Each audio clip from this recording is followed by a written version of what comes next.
Welcome back to Corner Stories. Please enjoy this video and don't forget to give it a like and subscribe. And now let's get on to story 1. I'll try to keep this as brief and to the point as possible. I'll preface all of this by saying I am a reformed cheating asshole. I know that I fucked up. Let's start with the backstory. I met my wife in high school. We dated for 3 years, but broke it off in the middle of senior year. We stayed broken up for a little over a year. During that year I dated a little, fooled around a little, hooked up with a couple girls but mostly hung out with friends. Nothing serious. We got back together and everything was great. At 21 we had our first child and got married. My daughter changed my life. I went from nerdy video game slacker to highly ambitious IT professional overnight. I found a great job, got promoted quickly and started to travel for work. At 24 we had our second child. Prior to kids our sex life was pretty great, anywhere from 2 to 5 times a week. But after the second one it was maybe once every other month, usually less. I met someone that worked at one of the locations I traveled to. Similar situation, young, married with kids, no sex. It started innocent, as it always does, but eventually we decided we loved our spouses but still needed sex. And rather than run the risk of getting emotionally involved, we would just have sex when I was in town. When I wasn't in town, we'd talk like friends, co-workers and flirt lightly, but that's it. But a relationship like this allowed us both to open up to some sexual kinks we'd never shared with our spouses and the kind of stuff I didn't get to do when I was single for a year. We did this for about a year and a half, which ended up being about 6 visits. We both decided that while it was nice to have kinky no-string sex, we should really refocus our energy on trying to fix our sexless marriages. And I did. I completely put all my energy into rekindling the fire of passion in my marriage. It didn't really work, but everything outside of the bedroom is perfect, so I decided that I was okay with very little sex because she is an amazing woman and I don't want to break up a great family just because I'm not getting sex. I also made a vow to stay faithful, which I did. Then about 2 years ago my wife found a video on the laptop of me and my secret sex buddy. I came clean about everything, admitted I was wrong and vowed to prove that I'm worth trusting. She had some requirements that I accepted without question. I stopped hanging out with friends, stopped playing any and all video games, no longer chatted on MSN with friends, very limited time on the internet, switched jobs, helped out more around the house, let her have full access to my email, etc. Basically I decided that I would cut out everything that could be a distraction from rebuilding trust. It's 2 years later and I'm confused. I've been faithful for more than 3 years now and done everything asked of me and more. I've made such major changes in my life and who I am to prove that I can be trusted. But it's made very little difference. Still almost no sex, and she is very mistrusting still. She can have a Facebook but I can't. She can go out with friends occasionally but I can't. I can play a video game but only if it has no online chat component. We did counseling for about 6 months, and the therapist did say she saw improvements and that I was making a serious effort to prove my trustworthiness and unlikely to cheat again. My wife didn't like sharing details of our life and felt it wasn't helping. Recent a girl I knew in HS contacted me and made it very clear she'd be interested in a sex-only relationship. I told her no, but it made me start to wonder how much punishment should I endure. I feel that Eve tried as hard as I can, and I want it to get better. But I refuse to spend the next 70 years apologizing and walking around with my tail between my legs. But I also don't want to be a weekend-only dad, that would kill me. And I still very much love my wife. I just don't know what to do. Relevant comments. Commenter, whatever you do, don't mention the girl in HS. I know you have to be completely honest, but there's no way that would help. Not to judge too much, but your life sounds abysmal. I seriously hope there are incredible, fun things you do that you just didn't mention. If not, you need a serious change to avoid resenting your wife, your child and the world in general. Given that, you need to get some sex from your wife. I don't know how to help you with that, but I'm certain there are tons of relationship resources online, in books, etc. that can help you broach the subject carefully. Also, it sounds like a therapist could be of great help as an impartial arbiter who can explain to your wife, without prejudice, that the current situation is untenable. OP, things are improving.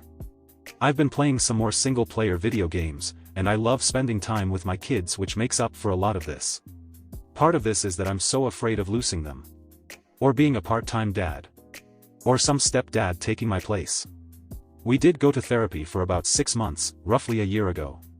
The therapist said it was very clear that I was committed to improving myself and our relationship and unlikely to cheat again. My wife felt it wasn't very helpful. Update: first, let me say thank you to everyone who commented. I read all of them and they helped me more than I can ever say. Thank you, Reddit. What a difference a week makes.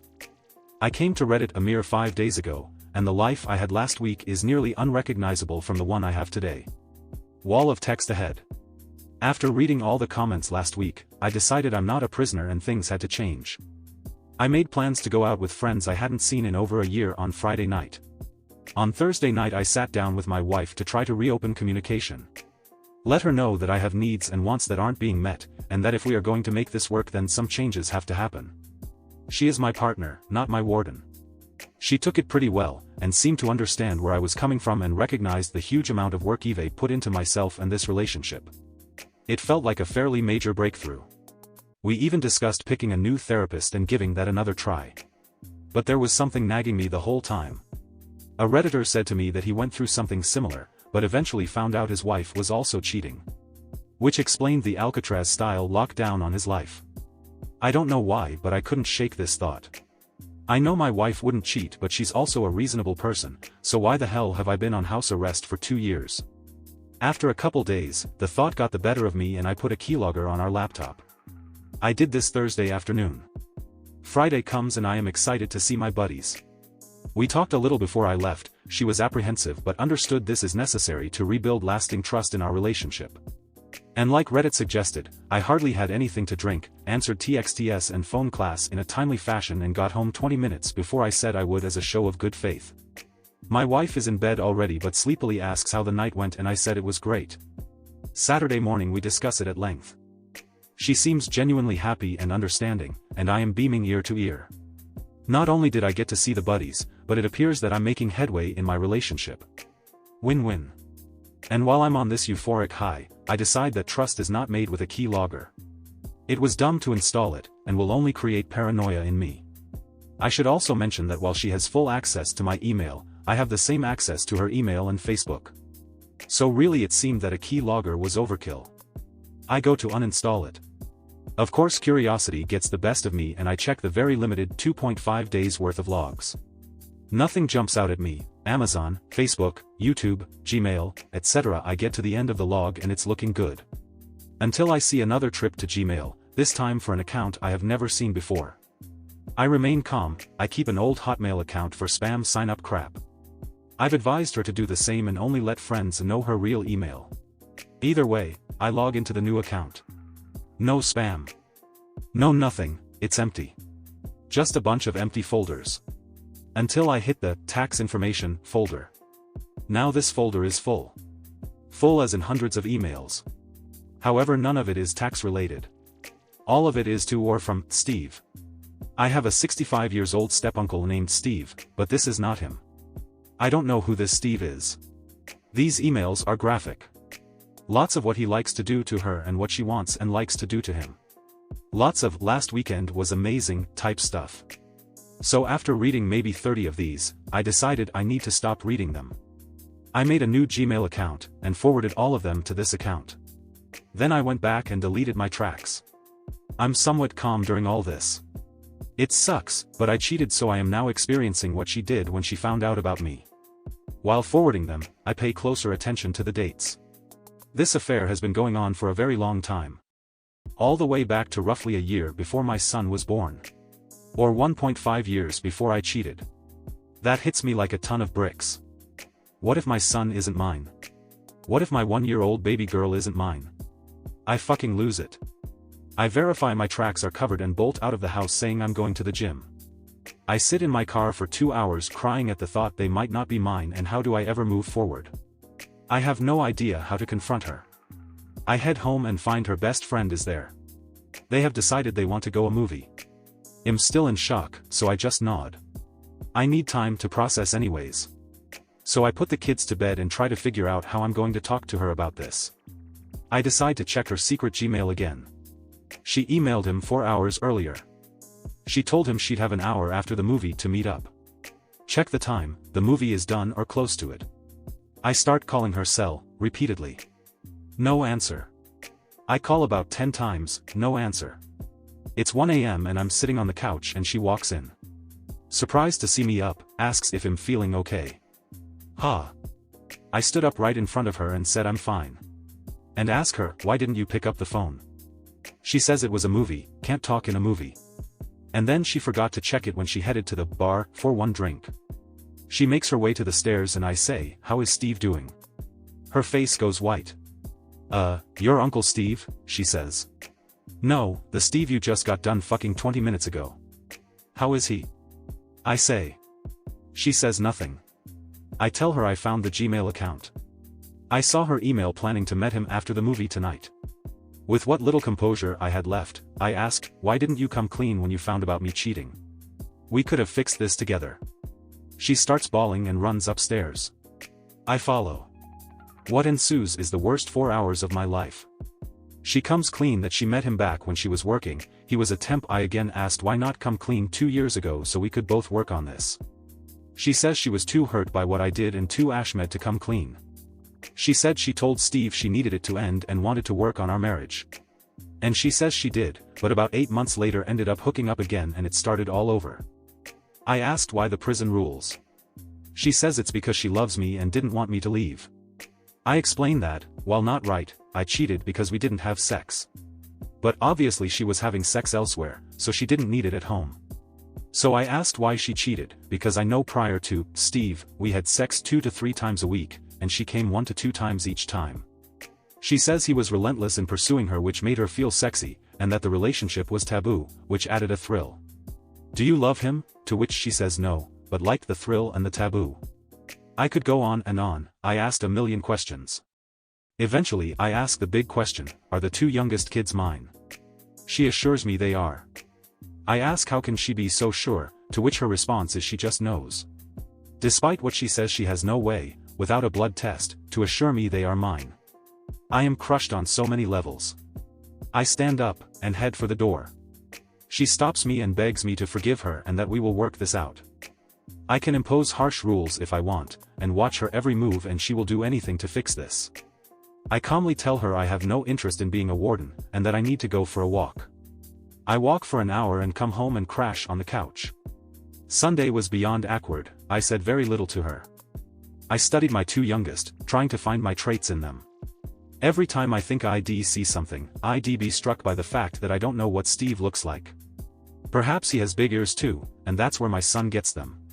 We talked briefly Sunday night. Despite wanting to ask more and understand more, my soul just wasn't in it. So we went to bed separately and I laid awake to the sound of her crying upstairs. It felt good to get that out. I'm not sure what to do from here. Part of me thinks that neither of us will likely ever trust the other. But the other part thinks that she could have left 2 years ago to either be alone or be with Steve. She gave me another chance, and I'm a better person for having that chance. Wouldn't it be hypocritical of me to end this because of infidelity? Doesn't she deserve a chance to prove herself, and improve herself like I have? Update, I got home from work and she had the kids at her parents' for a sleepover. She kept trying to get me to say what I thought or felt, and I kept pretty quiet. I told her I didn't know what I thought or felt yet. I know I need to talk to her, but all I feel like doing is laying on the couch with some beer and watching Futurama till I pass out. She did eventually get me to talk. I basically said that I don't know what to do, but I think at the very least we need some separation and therapy if we are going to attempt to fix this. She was unhappy about the separation part, but I put my foot down. I've lived trapped in my house for 2 years, perhaps I'm not the person she loves but instead loves the idea of us. She saw my point and said she did love me but understood that some time apart might help. Update. Well, it's 6 months after I found out my wife had been cheating and a lot has changed. After finding out, the first thing I did was get the kids' DNA tested. Then I spent the next 2 weeks sleeping on the couch and having endless conversations with my wife. The more we talked, the more I felt like the world's biggest chump. I had poured my soul into fixing the relationship and was racked with guilt while she was out fucking some guy. But I also couldn't see myself just walking away. She'd been in my life since we were 15, we are 29. So I agreed to start therapy immediately and see how I felt after talking to someone else. To say the therapist was a bit shocked by our story is a bit of an understatement. This lady was pretty blunt in saying that nearly all of our problems stem from my wife's actions and she needed counseling just for her, in addition to the couples session. While we were in therapy, I moved out and crashed with my best friend but demanded the house on the weekend so I could be with the kids. My other conditions were that she cut off all contact with Steve and that we talk openly about everything. Any lies, even white lies, and I would be done. I also wanted full control of the bill's budget. She complied. I never divulged that it was a keylogger that helped me find out what was going on. She just assumed that she had stayed logged into her secret Gmail account and I didn't correct her. Asshole move, but I figured that since I'd been lied to for 3+ years I had the right to do a bit of spying. This puts us at roughly 4 weeks after I found out, and finally the results from the kids' DNA tests come back. All mine. That was such a relief that I can't even describe it. It almost felt like I didn't care what happened with my wife anymore because I knew my kids were mine and I'd always have them. And one thought stuck in my mind the whole time was, I can accept that people make mistakes, but if she loved me she had the chance to come clean about her mistake when she caught me. Instead she put me on lockdown for years. Who does that to someone they love? I just could stop thinking about that. Therapy was going well, but I was becoming jealous and angry. Always upset. I was away from home all week and then on the weekend I'd tear apart the laptop trying to find out what she'd been doing in my absence. She was checking her secret email and Steve was continuing to email her but she never responded. That was the breaking point. She hadn't shut down the email like I had asked, and while she wasn't responding she was checking the emails. Almost like she was keeping her safety net around so she could go back if things didn't work out. Or maybe not, I don't know. But I didn't want to be angry and jealous all the time. I didn't want to be a warden. The next day I confronted her and told her I couldn't forgive what she had done. I told her I could probably move past the cheating, but the way I was treated was terrible. I explained how I had pushed friends out of my life and shut myself off from the world to work on us, only to find out I was being kept prisoner so she could keep fucking her boy toy. She broke down crying, saying she'd do anything to salvage the relationship, but it fell on deaf ears. That Monday I contacted an attorney. Fast forward 4.5 months and I have my own place, divorce is nearly final and I'm finally starting to feel like me again. We are going for 50-50 custody. I've been reconnecting with friends and trying to find new hobbies for when I don't have the kids. I've been on 2 dates because a couple friends wanted to double date, thinking it would help me. It was nice to meet new girls, but I'm just nowhere near ready to trust anyone. Part of me thinks I'll just put off dating until the kids are out of HS. The kids are sad that we aren't together, but we keep all of this away from them. No arguing in front of them and no bashing the other when they aren't around. But either way I think I'm on the road to recovery.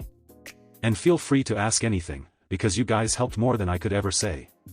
That is all we have of this story, but before I bring this video to a close I thought it relevant to add his final comment. It's interesting that, in the end, he got the answer to his original question.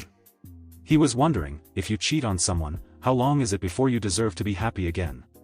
In the end, he learned that it was never a question of how long you should be punished, it was a question of whether the broken trust can be rebuilt. Thank you for joining me today. This past weekend was the big camping trip that my girlfriend would be taking with her and her family. It would consist of her parents, her younger sister, her aunt and uncle, and her 3 cousins, and it was a big family trip that was being planned for cooler weather. My girlfriend told me all about where they would be camping and I decided to take advantage of that knowledge. I visited my girlfriend's house to say goodbye to her and wish her a fun trip, and when they all took off in their cars, I got in my car and drove to the campsite that they would be staying at. I know the area pretty well and I was able to find a spot to hide my car from view, and I was able to navigate the woods and keep an eye on them while remaining hidden from view. When it came to nighttime, I put on a Chewbacca costume and ruffled it up a little to make it like Wild and Untamed. While the family was gathered around the campfire, I started to rustle the bushes. The family noticed, but they didn't think much of it. Then I started to make growling noises. The family was getting noticeably freaked out, and then my girlfriend's uncle started to walk towards where I was hiding. As soon as he got close enough, I jumped out from behind the bushes and started making roaring noises while running around acting like a Bigfoot. I shook their tents, threw lawn chairs around, and chased after some of the cousins. I heard my girlfriend's dad yell, "Get the gun," and that's when I knew I had to end the prank. I took off the costume, revealed myself, and the entire family was pissed. Long story short, I got yelled at by almost all of her family, and the noise attracted the campsite manager, who kicked me out after hearing what happened. Today I heard back from my girlfriend for the first time since the prank, and she said that she's seriously considering breaking up with me. She just said that she needs some time to think and that she'll let me know when she's made her decision. Now I'm just left wondering what I do. I'm thinking that I need to pull off a major apology and I need some advice on what to say to save this relationship. First update: I'm honestly really embarrassed and humiliated about this update. I almost considered not even posting it, but I feel the need to vent and express my frustrations on some way, so here it is. I really hope you don't think too badly of me and you understand what I'm going through after last night. Last night, my girlfriend's family was holding a barbecue in their backyard and my girlfriend was able to talk her dad into inviting me. He was originally against the idea of me coming, but he was willing to let me come so long as the first thing I do is offer a genuine apology for the prank that I pulled on all of them. I arrived in their backyard and everybody that I pranked at the campsite was sitting at a table and they were all clearly waiting for me to arrive. I sat down next to my girlfriend and I began my apology. I stated that my prank was ill-timed, immature, and thoughtless and I apologized for ruining their camping trip that they had apparently been planning for some time. I tried to make it as genuine and sincere as possible and when I was done, I waited for some type of response. There was a really long awkward silence as the whole family just stared at me. Then the uncle whispered something in the dad's ear and they both burst out laughing, but I couldn't make out what he said. The dad then said that he didn't accept my apology and then he told me to leave. My initial response was a very loud, "What the fuck," and that made things worse. My girlfriend's dad kept telling me to leave and I lost my temper. I swiped an empty plastic cup off of the table and I said to the family, "Fine, fuck all of you," while flipping them off with both middle fingers. As I was leaving the backyard, my girlfriend caught up to me and said that she was breaking up with me. She said that I was too immature and impulsive and she said that she wants me to leave her and her family alone. I tried apologizing to her profusely. I kept saying, "Babe, I'm sorry. Just give me another chance and I promise I'll be good. I promise." I kept saying this over and over, but she said that she's given me millions of chances and that she can't fix me. She then walked off and I did something that made things even worse. I yelled at her, calling her a bitch, and then I started kicking and punching their wooden fence that separates their front and backyard. I knocked down part of the fence and then I left. All of that happened last night and I feel like shit. Part of me wants to just give up on her and move on, but I also want to prove to her that I'm capable of changing. I want to promise her no more pranks along with trying to control my temper. What do you think I should do? TLDR, apologized to my girlfriend's family over a prank. Girlfriend still broke up with me. Long story short, I got in a fight with my girlfriend and her family last night. She's now my ex-girlfriend and I lashed out and broke down part of their wooden fence that separates the back and front yard. Her father hasn't contacted me about it, but I'm worried that he's going to come after me eventually. What kind of trouble can I get in? Third update: I'd rather not go into detail on this post, but the reason for the breakup is on my profile and can be read there on another post. Simply put, I can't stop thinking about my ex-girlfriend. I can barely eat, sleep, or do anything that used to make me happy. Last night I watched my first ever hockey game and I was excited about that a few months ago, but now I don't even care. I spent the whole game thinking about my ex and how she broke up with me. She's all I think about right now and I feel like putting in one last effort in making her see that I'm a better man. What should I say to her? What can I do to get her to come back to me? TLDR, wanting to get back with my ex-girlfriend. Fourth update: for those who may or may not know, my girlfriend broke up with me because I pranked her and her family by dressing up as Bigfoot and ruining their camping trip, but I think that since some time has passed, my girlfriend might be of a cooler head and I was thinking of trying to win her back in a clever little way that involves the Bigfoot theme. My idea is to dress up as Bigfoot again, but not to scare anyone. I'm going to dress up, go into her backyard with an old stereo CD player that still works, and play "Sorry" by Buckcherry. I'll play it loud enough for her to hear and I'm hoping she'll accept it and see it as a cute apology. I know it sounds a little cliché, the whole stereo outside the window thing, but I'm hoping that the Bigfoot costume might be a new little twist on it and it'll be my way of apologizing for the Bigfoot prank. What do you think?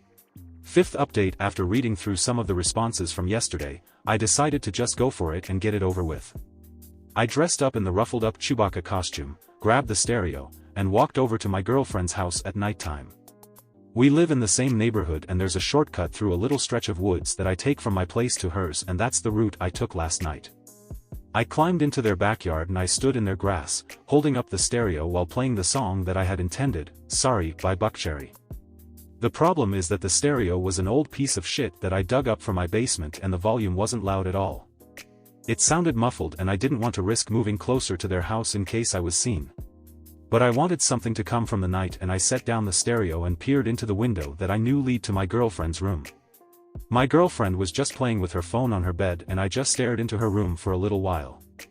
I guess I was caught up in staring at her since I hadn't seen her in a few weeks and I didn't realize that I had been staring in there for a long time.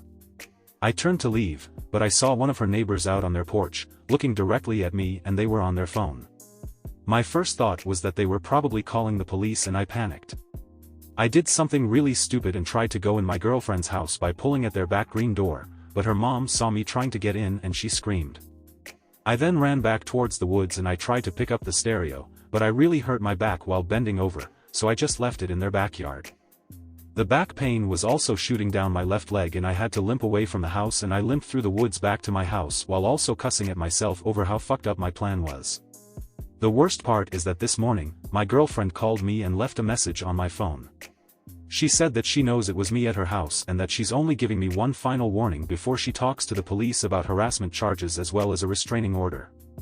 She says that she's never getting back together me and she told me to move on. Now I'm really depressed, which is how I've been feeling in the past few weeks. I'm physically hurting from my back and leg pain, and I'm emotionally hurting from my girlfriend's words. I'm just really upset and pissed off. What should I do? 6th update: my ex-girlfriend left me a message on my phone threatening me with a restraining order.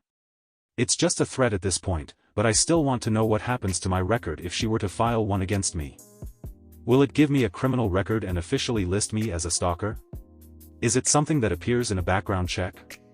I just want to know how this'll affect things like me getting a job or something like that. Would this affect me nationally, or just in my hometown of Denver, Colorado? 7th update: I won't go into detail, but I left a stereo of mine at my ex-girlfriend's house and this morning I got a text from her dad. It was a picture of the completely destroyed stereo next to a baseball bat and the message read, "That's your head if you come near my house again." I want to know if I can actually take action against him for this. He destroyed my stereo and threatened to bash in my head with a baseball bat. What actions can I take? This is all taking place in Denver, Colorado.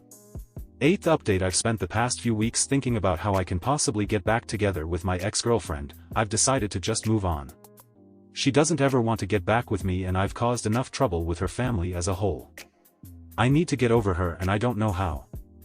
My older brother has a wedding in a few days and it being a romantic occasion is really going to mess with me emotionally, especially since me and my ex were planning on attending together. It hurt even more to see that my ex was selling her dress and posting about it on Facebook. I can't get over the memories and all the time we've spent together and it hurts knowing that I lost her because of my immaturity and stupidity. How do I get over her? She's literally the only thing on my mind and it has to end. Help me out please. TLDR, how to get over my ex-girlfriend. 9th update: I know that most people have seen my previous posts on here regarding me and the issues with my ex-girlfriend and her father. He's already threatened me violently and as of last night, he's called the cops on me and now I'm awaiting a court date here in Denver, Colorado. Here's a prior post to catch up. Last night was obviously Halloween and while I normally don't trick or treat at my age, I ended up taking my little cousin out around the neighborhood while my parents and hers were at a Halloween party. I also figured that I would wear my Chewbacca costume since I wanted to dress up and I didn't have any other last-minute costumes. We walked around our neighborhood for a little while and we ended up on the same block as my ex-girlfriend's house. I knew it was only an inevitability that we would cross her house, but I honestly wasn't worried about it. I figured that her dad may not even be out to see us and all I'm doing is trick or treating. We ended up walking by her house and of course, both of her parents were sitting by their garage with a bowl of candy to hand out. I tried to grab my cousin and make for the opposite direction, but it was too late. I heard my ex's dad yell, "I see you," and he clearly recognized me. I just grabbed my cousin and we made our way back to my house without looking back at my ex's house. We got home, but almost an hour later, the cops arrived and they told me that my ex's dad wants to press charges on me for stalking and harassment. I'm currently awaiting a court date and I think this is all bullshit. I didn't have any premeditated plans to go near their house, nor did I have any intent with their property. I was simply trick or treating with my cousin and we just happened to come across their home. The dad simply acts as if he's king of the block and he can dictate who walks in the area. What can I do to prepare for my court case? What arguments can I make? I wasn't stalking the house last night and I wasn't planning on doing anything. I simply walked by it while trick-or-treating and the dad threw a fit? What can I do? 10th update. It's been a little over a month since my girlfriend broke up with me over a prank that was admittedly my fault. It was a dumb, immature move on my part and I've accepted the consequences. That being said, I'm now in serious legal trouble over what happened a couple of nights ago on Halloween. I ended up walking by her house while taking my cousin trick-or-treating and her dad saw me. He's now pressing charges for harassment and stalking and I'm awaiting my court date. Last night, my ex texted me and she was clearly drunk.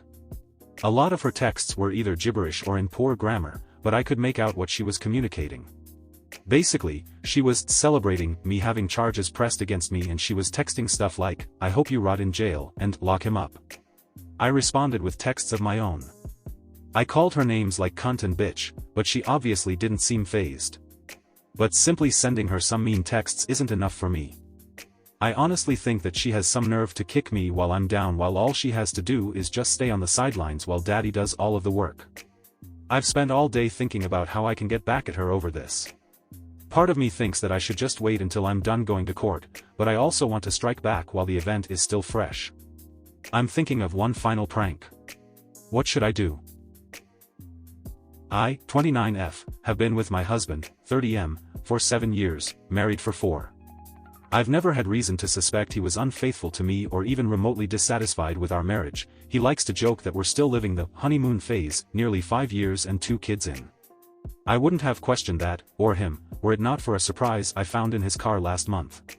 When buckling our daughter into her car seat, I noticed something slotted between the cushions. I pulled it out and saw that it was a tampon. This wouldn't have been so unusual had I not had an IUD that has stopped my period for the past year, and I didn't even recognize the wrapper style. I brought it to my husband's attention, and he didn't seem to understand what it was, let alone why I was holding it, until I told him where I'd found it and why I was almost certain it wasn't mine. He shrugged and said it probably belonged to his coworker, Fiona. It's not uncommon for my husband to carpool to lunch with his coworkers, and we're both fairly close to Fiona and her husband, so I figured it was entirely possible the tampon had slipped out of her purse whenever he had driven with them or offered her a ride. No big deal. I put it out of my mind until we had dinner with Fiona and her husband a couple weeks later. I had sincerely wanted to believe my husband. I just couldn't get over the way it had been tucked in the seat and how my husband had seemed not to have any regard for it whatsoever. Maybe playing dumb. I don't know. I did something that I now feel kind of crazy for doing. I faked an emergency and asked Fiona if she had any tampons while we were out together. She handed me one almost identical to the tampon I'd found in our back seat, and I breathed a sigh of relief. So the tampon, there was probably the same tampon here, and in all likelihood, there was an innocent explanation as to why it had been left in the back seat in the first place. I thought I'd seen the last of the out-of-place feminine hygiene products until I found another tampon this morning. This time in my sock drawer.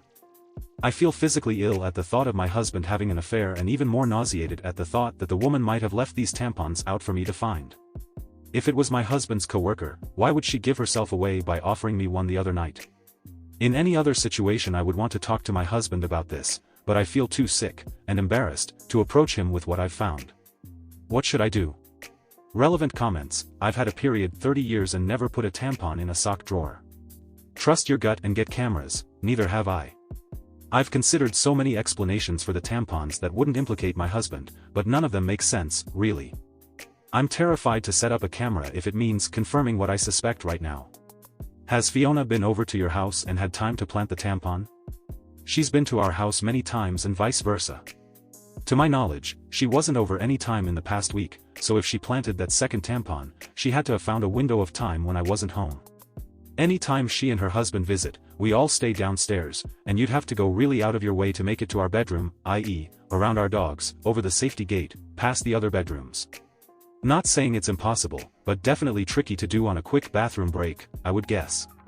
How old are your kids? Could they have found a tampon and put it in a random place? 2 and almost 4.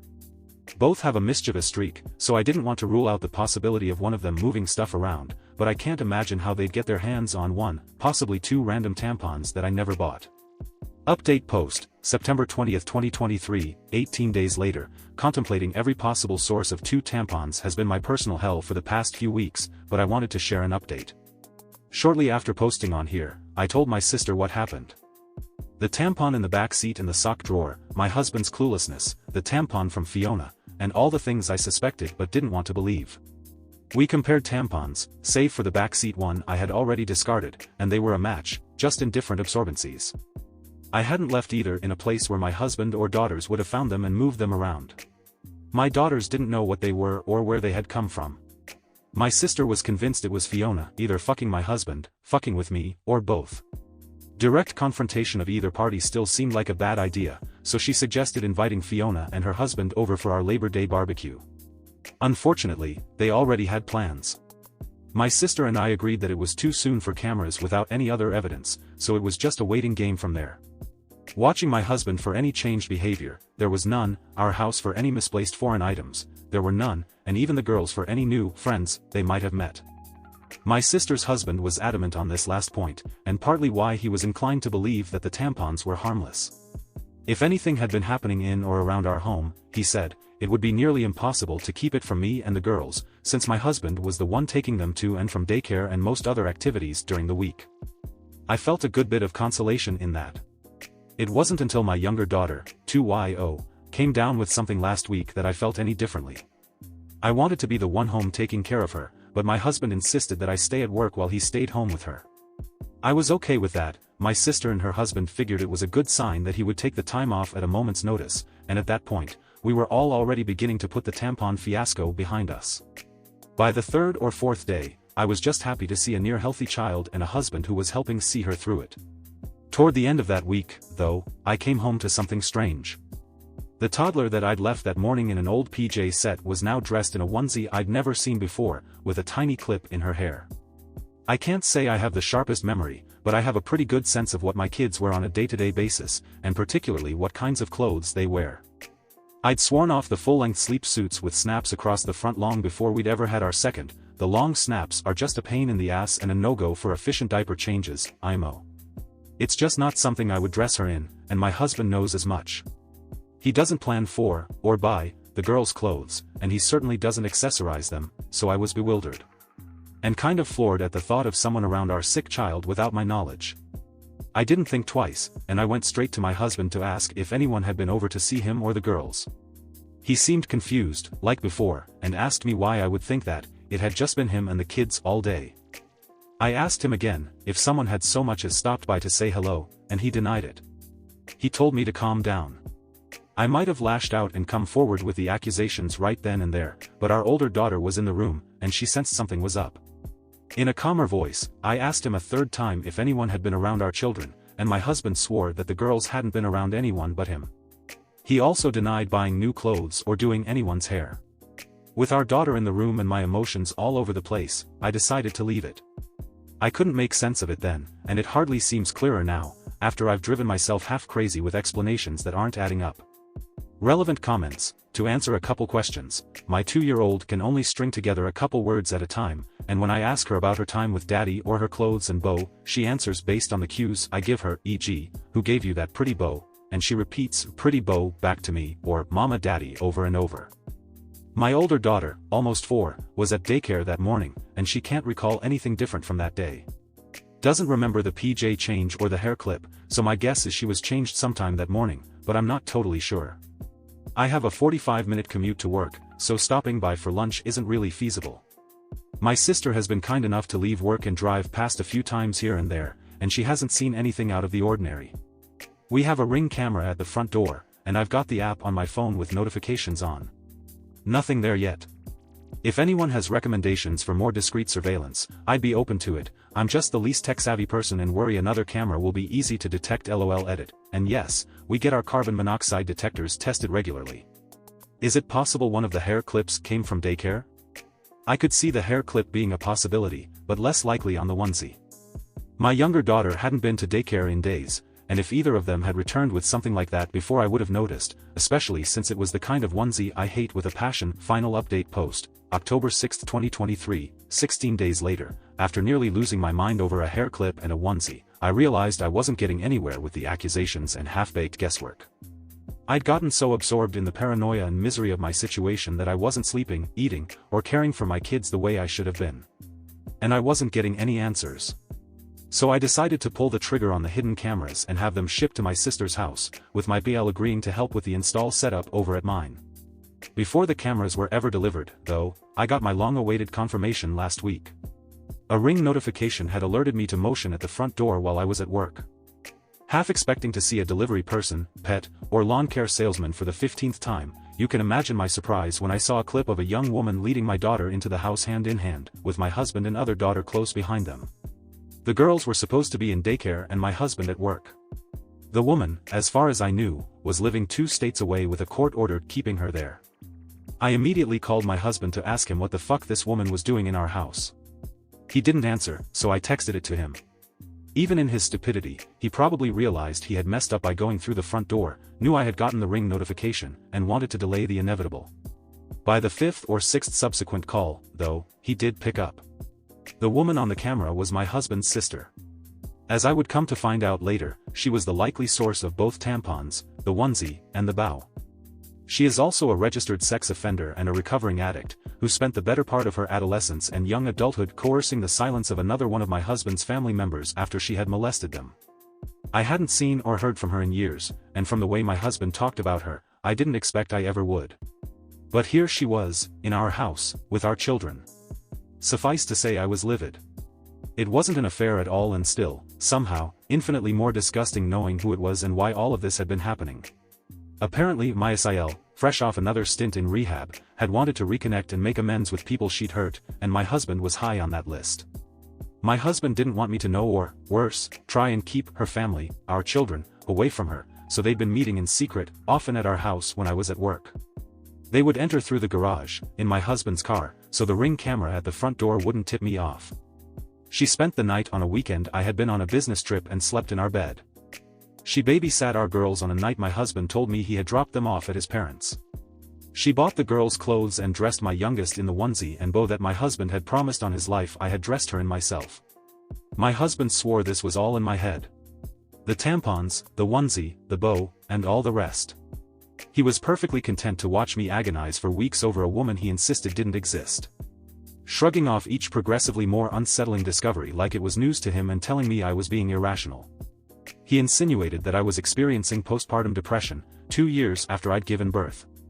For years after I'd told him that one of my biggest fears for motherhood was to suffer PPD like my mother had with me, to not be fully present for our babies and be left with a world of guilt and regret as they grew older.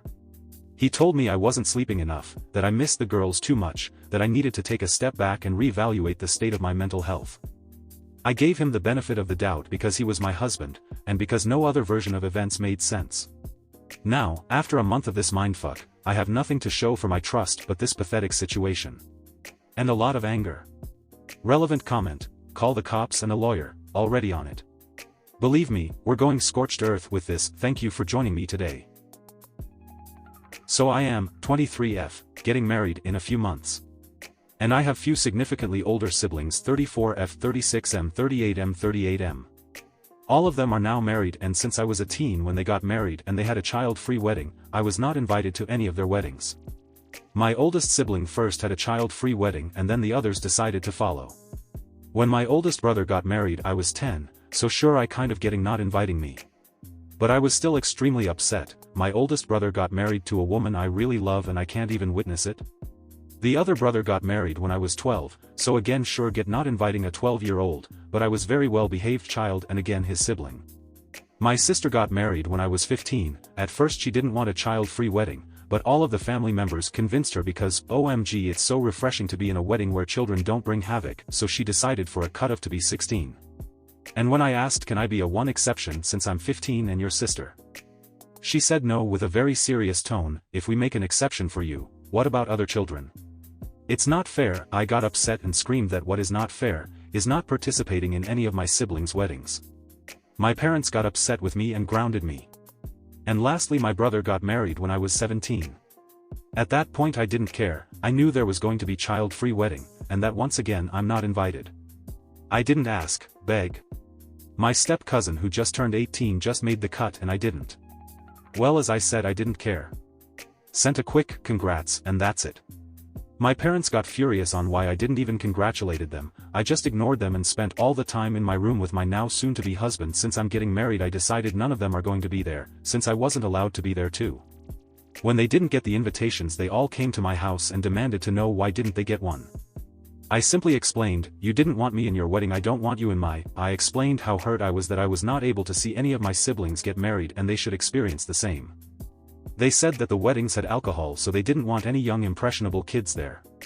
And I said all I wanted was to be included in the wedding part, I didn't care about the after party. Mom then started screaming again about how unfair I am and how she wants all of her kids to be together on that beautiful day. Ironic, but I am not backing down. I firmly believe in not inviting them. Update: we talked the day after I made the post. I said that the only way I'm going to invite them if they explain absolutely everything.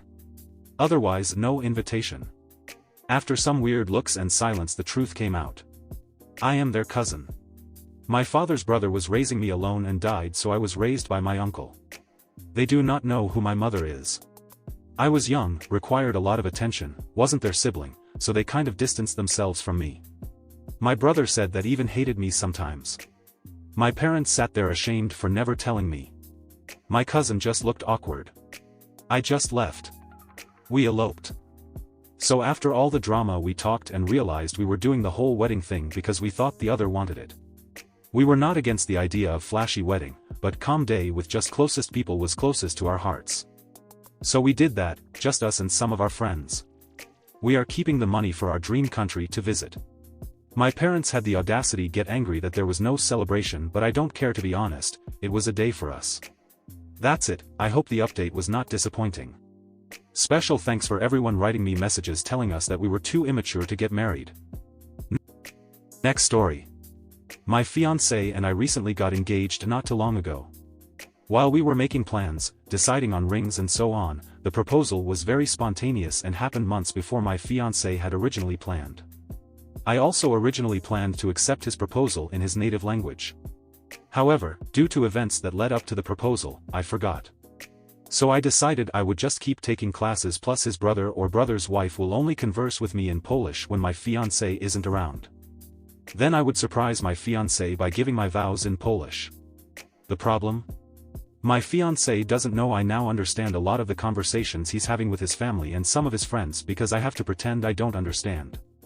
This has been going on for months, even before he proposed. I feel like I'm invading his privacy. 'Cause now I know. He has been planning to surprise me with his originally planned proposal, but now it's just an over-the-top engagement party. He once told his mom he missed her sauerkraut soup, so, for the almost 5 years we have been together, I make this dish a handful of times a year during fall-winter for him. I had called his mom up for the specific recipe too. Turns out he has always hated it. But it reminds him of home and his mom and sees how happy I get to make this for him, so he just eats it. Like I make a big pot only for him to eat, and I don't like sauerkraut. Now it makes sense why he always sends half of it to his brother Anasael, who lives walking distance from us. He has been hiding my favorite candies around the house. For the last 2 years. I will find my favorite candies in places I was surprised to find them in. Like a random drawer here. On a shelf there. Like I get so happy and will run to him in my excitement about these random candies I must have forgotten about. Nope. He just buys bags of them and will place them in spots randomly. He just loves how excited I get. I caught him telling his brother when his brother found one of them going through one of our kitchen drawer. His brother thought the whole situation was hilarious cause he's in on the fact that I understood the whole exchange. He has my period in his calendar so that he can be extra mindful, plus get me my favorite things during the week to help keep my mood up. He has always known that I lied about being a morning person. I said that when we first started dating because he always went to the gym in the morning and would invite me to go with him. For 5 years later, we still go to the gym together and, while getting up at 5 a.m. is still a pain for me, it's worth spending that extra time with him, especially since we are both busy people. Turns out if I fall asleep before him, he has trouble sleeping. I snore. I have tried everything. He has never once complained to me about it, but I still use nasal strips and have a special pillow that I thought helped. However, apparently if I fall asleep after him, he can just sleep through it cause he's a heavy sleeper. So now I make it a point to sleep after him. He hasn't caught on yet, I think. The last thing is something that he has told anyone who will listen. His parents. His uncles. His aunts. His brother. His brother's wife. His friends in Poland. Anyone and everyone who speaks Polish. If I'm in the room and he's on the phone with them, he will always look at me with a crazy big smile and tell them that he cannot wait to marry me. I love the man so much. I don't think I can keep this charade up for a year. We are planning for a 2024 wedding. I am not good at pretending. I can't keep hiding my face or running out of the room when he is talking to family friends. And my birthday will be coming up in a few months, so I know he will be planning something and probably think it's safe to talk about it with some people in Polish. I'm going to crack soon. I can feel it. Update: I did end up cracking. My fiancé threw that surprise engagement party for us, that I found out about since I've been learning his native language. It was beautiful and sweet, and he flew his family and my family out to be there as well. We did a toast during the dinner portion of the party, and I decided to do my portion of the toast in Polish, as suggested by a comment on my last post. I explained in my toast I wanted my learning Polish to be a surprise for the proposal, but since that didn't work out, I wanted it to be a surprise for my wedding vows. However, I didn't count on the fact that I would be unintentionally eavesdropping on his conversations, and what was supposed to be a surprise engagement party for me was spoiled by me. I also went on to talk about the sweet things I found out through my eavesdropping, excluding the bit about the sauerkraut soup because his mom was there, and I will take that to my grave, and how it only further proved to me that I made the right choice by saying yes to his proposal. And that while I don't think anyone is ever really perfect, I do know that he is perfect for me. My Polish wasn't perfect, and thankfully my FBIL translated everything to my side of the family. I asked him to early on. Now here comes the absolute shock of the year. I don't know if I mentioned this as any of my posts because there was no reason to at the time, but I am mixed, Black Latina. So a big chunk of my family speaks Spanish, myself included. Granted, I usually do speak English with my family and not often Spanish, but my maternal grandparents, who were at the engagement party, do only speak Spanish. I'm pretty sure you know where I'm going with this. After I was done with my toast, I looked over at my fiancé, who had tears in his eyes, and he freaking responded to my toast in Spanish.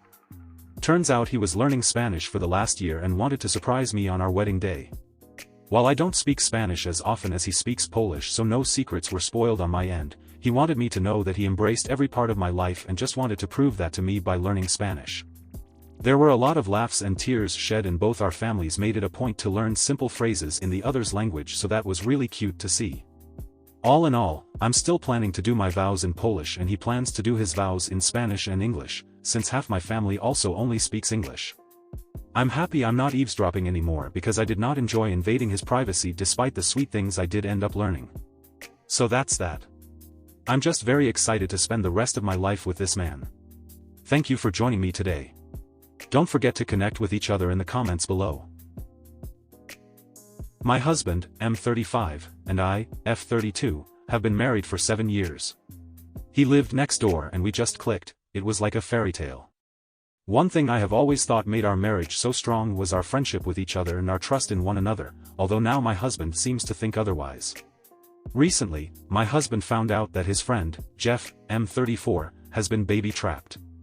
Basically, Jeff's wife, F32, stopped taking the pill and fell pregnant a few months into their relationship, and only came clean after the wedding. Jeff came from a very conservative family, which his wife knew, and so he felt obligated to marry her after the pregnancy. Unfortunately, he also now feels obligated to stay regardless of the clearly messed up dynamic because he feels that he has made a vow and will stick by his wife and child.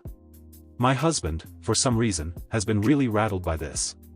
I am currently 4 months pregnant with our first, and my husband asked me yesterday if I was trying to baby trap him. I first laughed because I honestly thought it was a joke. He was dead serious and doubled down, so I told him that we have already been married for 7 years and a baby was not going to trap him any more than he already is. My husband did not like that answer and said that there was no time limit on baby trapping, and that my intentions were clearly not pure given how I was acting as if his concerns were a joke. He said he had trusted me in the past, but me laughing in his face gave him no reason to trust me now. I did not really know what he wanted or how I was meant to respond, and I said we should talk about this in the morning. Today I woke up and my husband was gone, but I did have a nasty text from his brother, M28, saying that I had forced my husband into this pregnancy, despite it having been a joint decision. My husband is MIA and not responding to calls or texts, and now I am wondering how on earth to go forward. Any advice is appreciated. Update 1. Not sure if I am allowed to post in here again, but I wanted to quickly update everyone who was kind enough to give me some advice. I didn't respond to anyone because my post was locked quite quickly, but I have read every single comment and message. I am very grateful. I realized while I was reading the comments that everyone was right. I wasn't angry enough. My husband had insulted me and our marriage in a very hurtful way, and it just didn't really register for a while. I was so confused and upset that it didn't occur to me to be angry, but I think everything just needed to sink in. In the meantime, I called my best friend, F31, who has been such a rock in my life. She came over with some chocolate, and was furious when she heard. She called her husband, M34, to the house after I had gotten everything out of my system.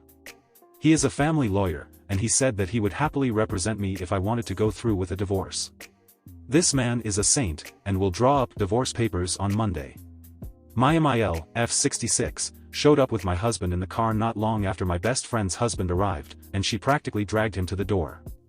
My MIL said that he had showed up at theirs late last night saying that he was certain that I was using the baby to trap him. Fortunately my MIL is a smart woman and absolutely tore him a new one before dragging him to the house today to apologize. My worm of a husband did not look me in the eye the entire time, but said that he was scared about becoming a dad and projected his fears onto me. He said he wasn't sure if he was ready for that kind of commitment, but he will step up, as if he is some kind of hero. I roll. I called him a coward and told him that he should stay with his parents until I am ready to talk to him.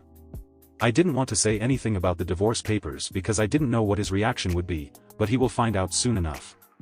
I also showed my MIL the text from my BL, and her face was like a storm cloud. I don't know what will happen there, but I am sure it will be bad. For now, I am exhausted and just want to curl up and cry. My best friend has said she'll spend the night with me and we can watch silly movies. I have also made an appointment with a therapist for next week, but for now, I just need to rest.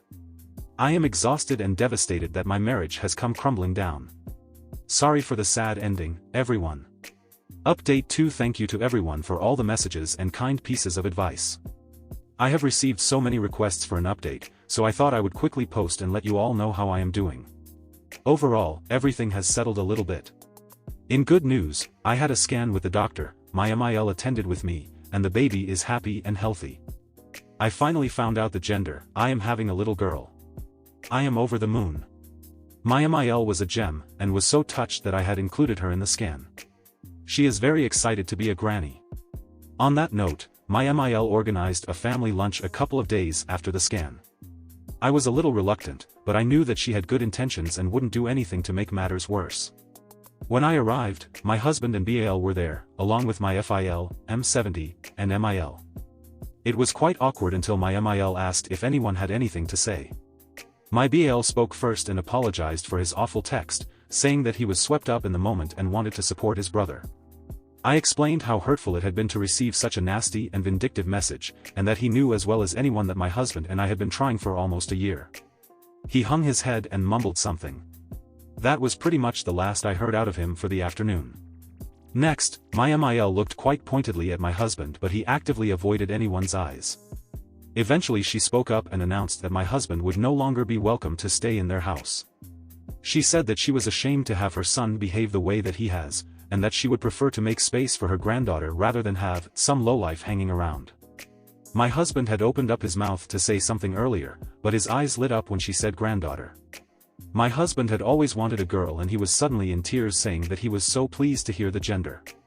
My husband was suddenly wanting to touch my belly and asked if he could come home and paint the nursery. I told him in no uncertain terms that he was not welcome and that he had destroyed any trust one had in him.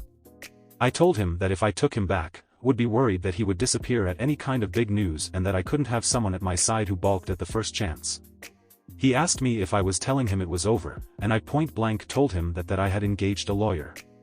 My husband was kind of frantic, but I felt so calm, like someone had put a blanket over me in the situation.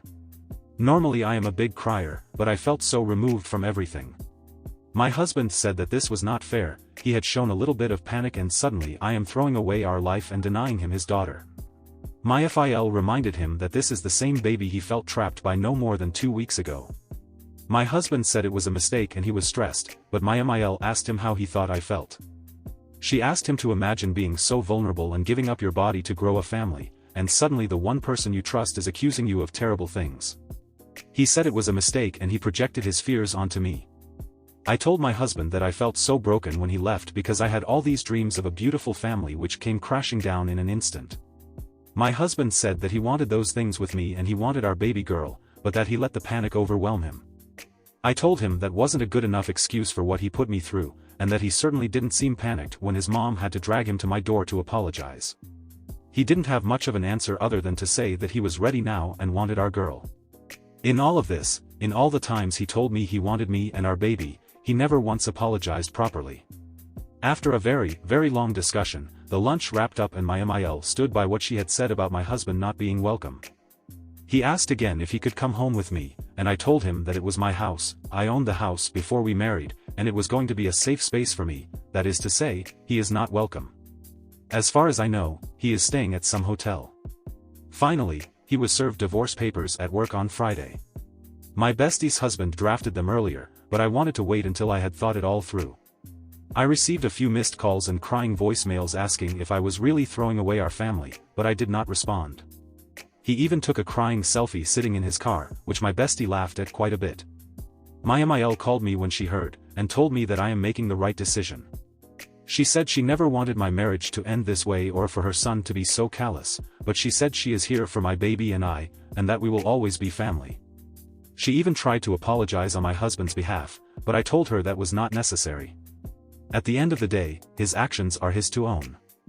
My best friend has been around all weekend and we went baby clothes shopping for a little bit of sunshine in all of this.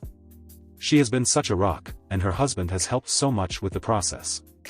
I don't know what will happen next, but I feel much calmer and like I am making the right decision. I will update again if anything major or exciting happens, but for now, I just want to get through all of this and hopefully come out with a beautiful baby girl. Wish us luck. So again, thank you all for your support, and that is the end of the story. That's it guys, this is where I will leave you. I hope you enjoyed the stories I had for you. I certainly enjoyed them. Please be sure to drop a like or a comment, and it would mean a lot to me if you subscribe to the channel, but no pressure. Until next time, be kind, be curious, and I will see you. Corner Stories signing off.